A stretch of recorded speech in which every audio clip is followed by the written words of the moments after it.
Hi guys, welcome back to another video. Today I'm breaking down how to periodize your HYROX training so that you can peak on race day. Whether you're new to HYROX or chasing a personal best, this video is going to show you how to train smarter and not just harder. Firstly, what is periodization? Periodization is a structured approach to training. It involves breaking up your training calendar into different phases that focus on specific things. You will cycle through different phases of training with the idea eventually of peaking on race day and performing at your best. It's also crucial for avoiding things like burnout and injury. This approach aligns with core principles of training like progressive overload, specificity, individuality, and recovery. Now, there are many ways to look at periodization, but today I'm going to show you how to break up your HYROX training into 4 distinct phases. Phase number 1, off-season, 3 to 4 months. This phase is all about laying the groundwork. It's about building your general physical preparedness. In this phase, we're going to focus on a few things. Firstly, our aerobic base. This is all about working in zones 2 to 3 of your heart rate and increasing the duration spent in this zone.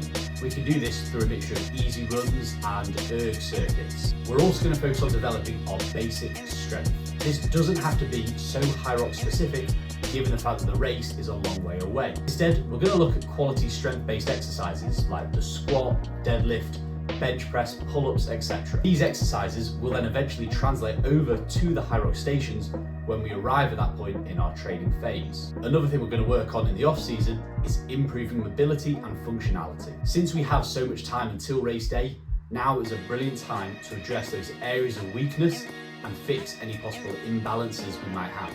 Here is what an example training week might look like over the course of the off-season. Phase 2, pre-season, 8 to 12 weeks. Now we're getting into a bit more of race-specific preparation.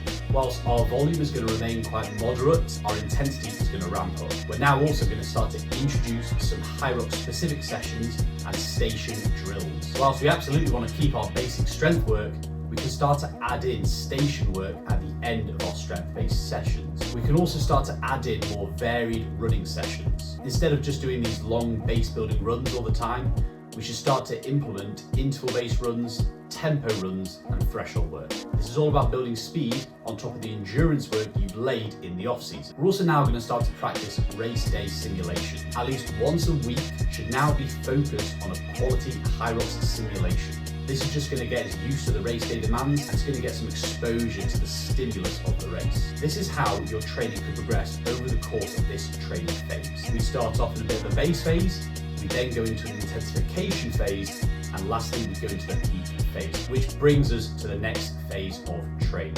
Phase 3, competition/peak, 4 weeks maximum. This is now your race ready phase. We are looking for high intensity, but to start to pull back on our volume. Our strength training will be slightly reduced and more focused on power-based work. We'll also be looking to sharpen our technique and practice our strategy come race day.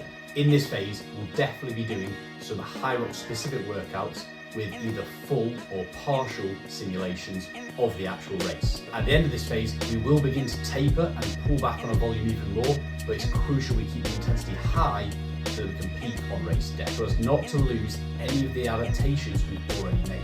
This phase also includes a smaller phase within it, known as the taper phase. This is the week of your event and it's all about getting you feeling good and at your best come race day. At the start of the week, you might end up doing some high intensity sort of stuff to keep you in the zone, but definitely towards the end of the week, it's all about getting in that recovery, feeling good, feeling refreshed, and feeling primed to race at your best. Then after race day, it's on to the last phase. Phase 4, post-season/recovery.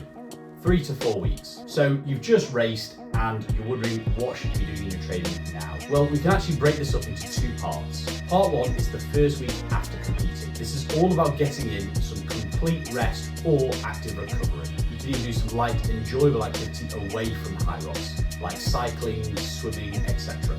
You should hopefully start to feel fully recovered and almost back to your normal self after the first week. Then, for the next 2 to 3 weeks, start to ease back into low volume, low intensity structured training. And then you'll be able to build on this from there, going back into phase 1 of the off season, or if you've got another race coming up relatively soon, jumping straight back into phase 2, our race specific phase. All right, that's your HYROX periodization blueprint. Build from the base, turn up the specificity, sharpen your race, then recover and work on your weaknesses the next cycle. If you've got any questions, feel free to drop them in the comments. Thanks for watching, and if you enjoyed this video, please subscribe, and I'll see you in the next one.